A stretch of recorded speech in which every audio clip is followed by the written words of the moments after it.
After all, isn't that why we're here? When I get fascinated by an idea, just to make me happy. So we have leaders, and it's interesting when we think about where it is that we find people like this. It's almost a Rorschach test. That's what I was asking. So, for example, we find leaders in business. Okay. And of course, I'm going to ask, in what sort of a context will we find those business leaders? I don't know that that's a good question to ask. Like a CEO. So that's like a CEO, very good. So we're talking about business. We see people like CEOs. Anything with like an E or an O in their title. In other words, that's a person who's an executive. Their whole job is to develop policy and then lead it. Now, where you shouldn't necessarily, to an extent, find people like that, we might say are like, I can put it in lowercase, middle managers. These are people who, it's their job to kind of lead people maybe to follow policy, but in terms of leading, it's not quite, their job isn't to develop new things and to take the company in a different direction. Essentially, their job is to do what they're told by these people up here, if that makes sense. So that's why I was asking where else we might find leaders besides business. Schools? Schools? Where? Who in a school should be a leader? The principal. Who? The principal? So is a principal a CEO or are they a middle manager? Oh, well, no, the superintendent would be like... Exactly, so now like a superintendent. And then, even in that, so this one gets kind of, I was just about to bitch out and not try to spell superintendent, but I'm going to go for it. Superintendent. I think it's with an E. Might be an A, superintendent. So even then, so how does a superintendent become a superintendent? Do we know? They show up one day. Whoever gets to the office first that day gets to be superintendent. Anybody know? There's things under superintendent? Yeah. So you have superintendent, you have the principals under the superintendent, and the APs under them. Does everybody know how you become this though? So you get hired. And you get hired by the school board. And how does the school board become members of the school board? They get hired too. Kind of. Who hires them? Someone else. And then who hires them? Someone else. No, they don't get hired through like an application process. They get voted on. So you have the school board, and that's made up of people who represent the community. So there's an election. This election coming up, I don't know if there's anybody running for school board, but from time to time you'll see signs, so-and-so for school board. I don't know how many members there are. I want to say there's like 5 or 7. There's usually an odd number. I don't know how many we have here. And then when there's a superintendent opening, that school board then puts it out there and says, hey, we're looking for a new superintendent. People apply for the job, and then the school board decides. So now the question becomes, why is that superintendent hired? And I ask because it's kind of like a political appointment, like a political appointment, or like an election. Oftentimes, I was curious to see if this idea of leaders in politics would show up, because there are a couple of different conceptions of leadership in politics. Should a politician be elected to represent the people? In other words, should we all get together and say, we want to have a certain policy. We want to have, whatever. We want Chick-fil-A open on Sundays, let's say, or some other policy. And then do we then vote for a person who's coming along and saying, oh, you want Chick-fil-A open? Okay, I'll open it on Sundays. I'll do it. Do we then go, okay, cool, we want that guy? Or do we kind of stand around with our hands in our pockets and go like, I don't know what we want. And then someone comes along and says, hey, here's what you should want. And then we're like, yeah, I like what that person says. That person is right. In that case, then what you're electing is a leader. So when you're electing a person, there are a couple of different ways of looking at that. Do you want someone who represents your will? In other words, do you want to be in charge? Or do you want to elect somebody else and just kind of let them be in charge and run things? Traditionally, we've elected people based off of that first thing in this country. We elect representatives, but they're called representatives. They're not called, leaders. The idea is that they're supposed to show up and we go, hey, in this town or in this state, here's what we want to happen. And then they go off and then they vote for policies in accordance with that. But there's been a shift here where it seems like we use that term political leadership all the time. Superintendent's kind of like that. It's a political position, really. They're appointed by the school board. So the question becomes, should the superintendent reflect the will of the school board? And then ideally the school board reflects the will of the people. So therefore, should the superintendent reflect the will of the people, or should they be a leader? And that's why I ask, because that question of leadership, it gets to the heart of some things. It's almost like a Rorschach test. Like I talk about them all the time. Whether you think that, whether you want a person who's going to represent your will, or whether you want a person who's going to lead you into something. In other words, do you trust yourself to kind of have the right ideas, or do you not trust yourself and you want somebody else to come, and you trust somebody else to come up with those ideas, if that makes sense. It's an interesting thing to me because there's a lot of apathy, and there's a lot of even hostility and frustration towards politics in our country. We get really, when we talk about politicians and we're like, oh my God, they're so corrupt. It's like, well, then why do you vote for them? Why do you have senators who've been in office for 20, 30, 40 years in some cases? Why do we have that then? If they're so bad, they're so corrupt, they're so this, if we sit there, we're like, the whole system is rigged, we know this, well then why do we keep voting for the same people? Maybe the problem is because we're looking for leaders and not representatives.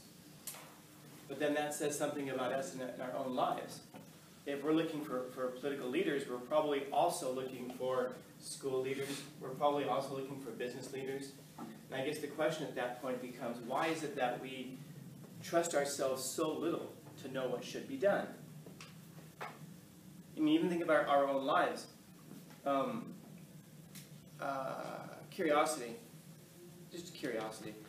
How many of you guys are thrown off by the bells right now? We were just talking about that with someone recently. Yeah, I like the no bells thing.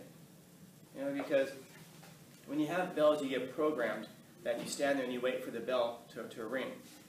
And then what that does, it takes away a level of responsibility for yourself. What that means is that you don't have to check your watch, you don't have to time yourself, you don't have to do those things. It's all being done for you. Which of course, by the way, we don't need that when the bell to leave is going to ring, right? I mean, I'll be sitting there and all of a sudden I'll start hearing, everybody's getting their stuff ready. I'll look at my watch and go, oh shoot, we're going to be done here in 5 minutes or 4 minutes. So for some reason, when the bell to leave is going to ring, we're on top of that 5 minutes ahead of time. But when the bell to get here is going to ring, we're like, oh my gosh, it's because there's no bells. Well, that tells us something again about ourselves. It isn't that you need a bell.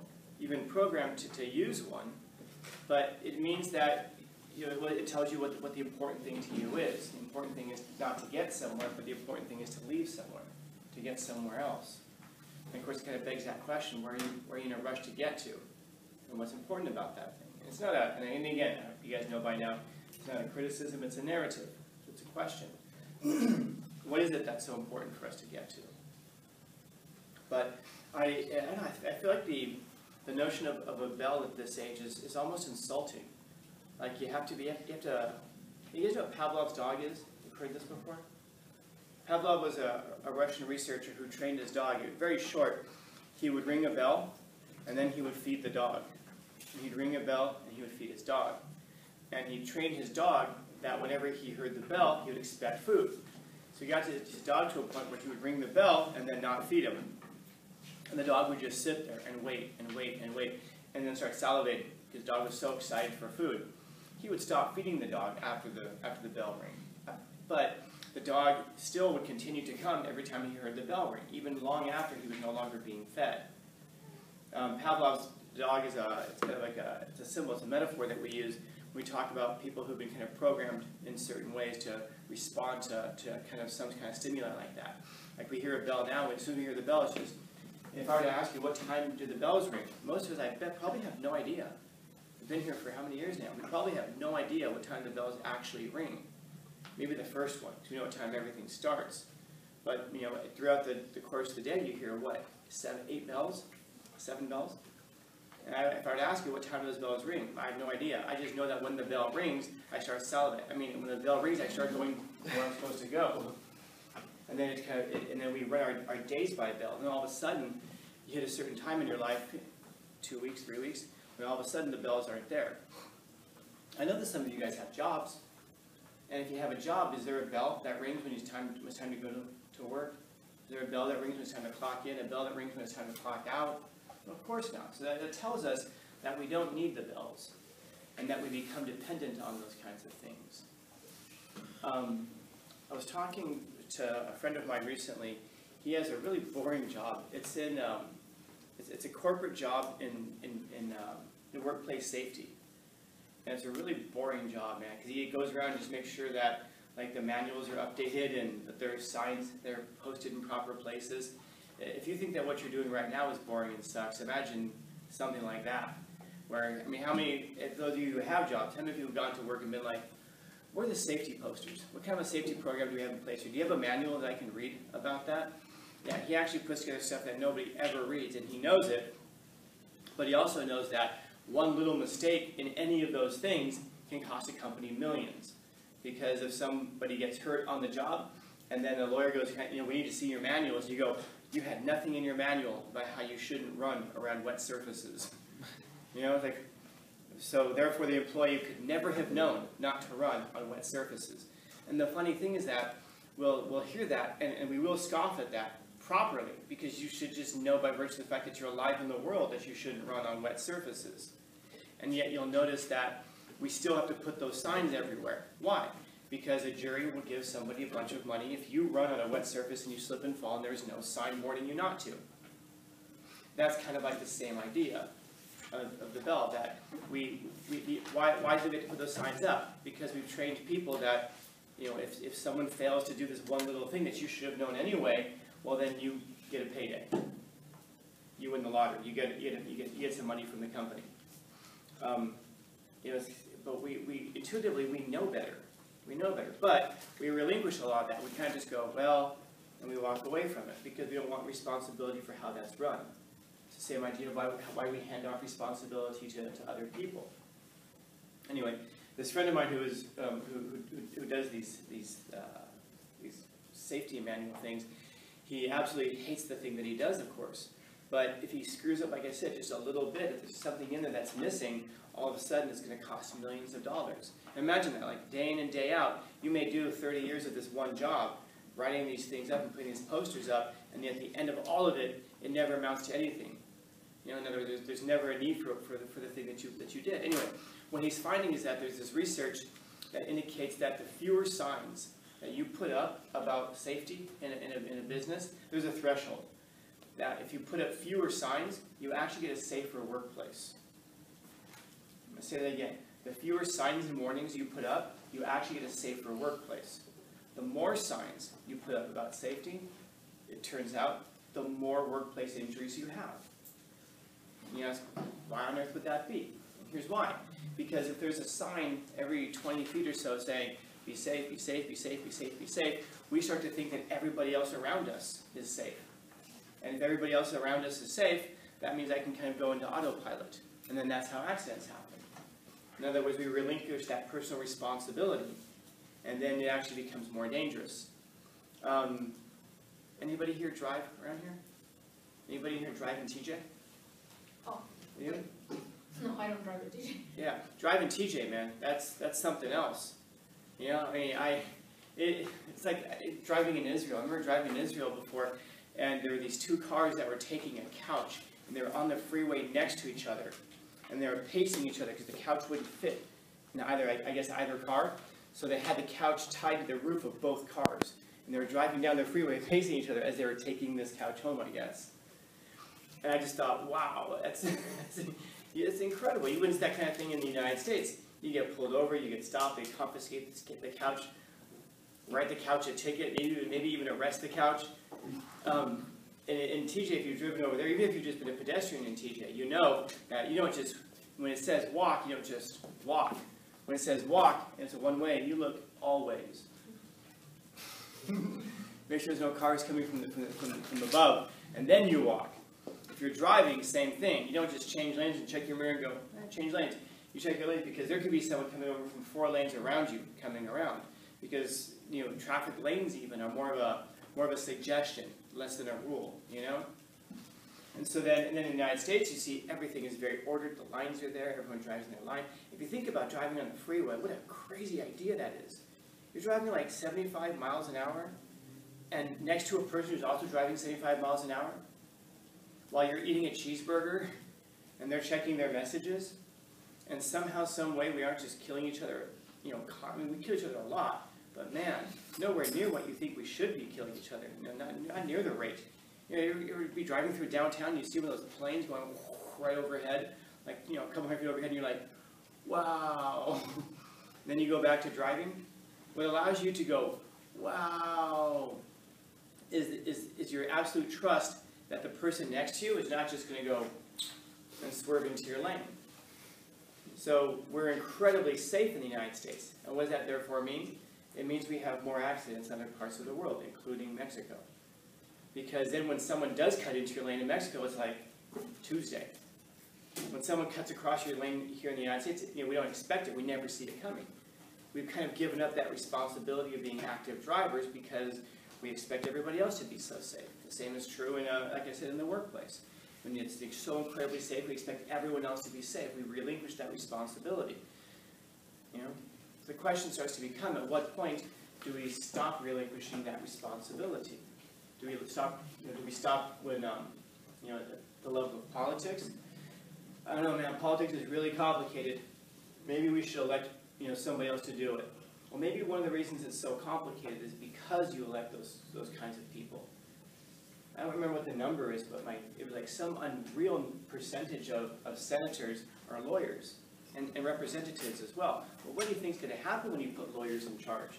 Do you think they're going to make things less complicated and simpler? Of course not. They make things more complicated. It'd be like if you voted for a bunch of MMA fighters. Do you think that things are going to get more complicated, or do you think they're going to solve their disputes by fighting on the floor of the Senate? Don't you think they'd make that a rule? It's like, well, why don't we just fight it out? Okay. Well, of course, because whatever you elect, it's going to reflect the people that you elect.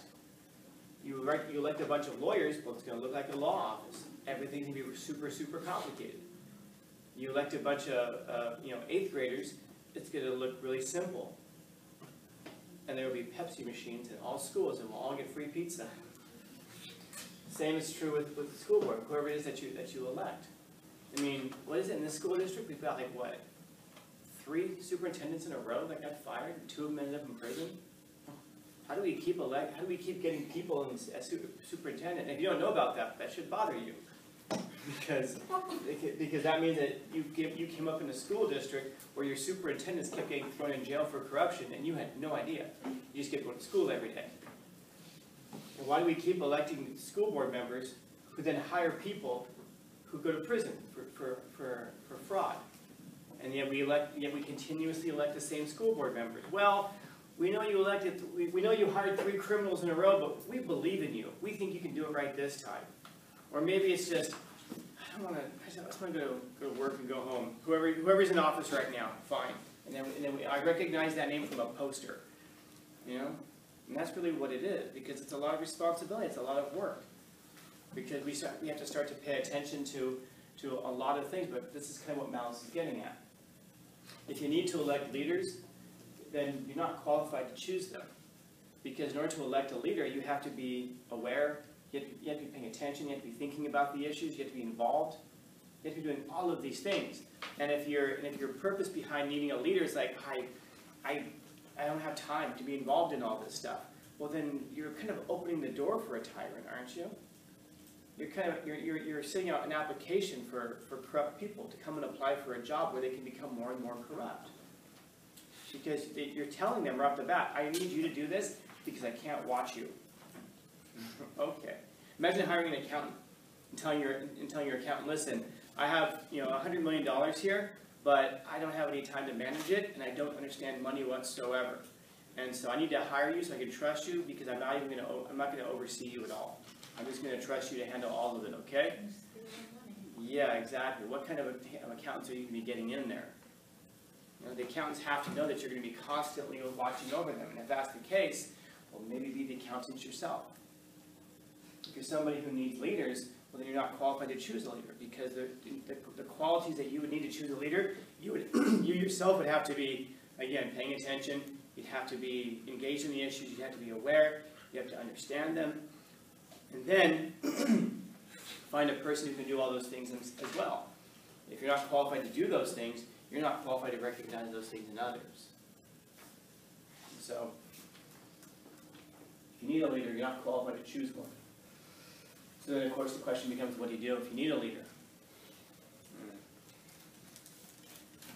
Some other time. Questions, comments, concerns, complaints, criticism?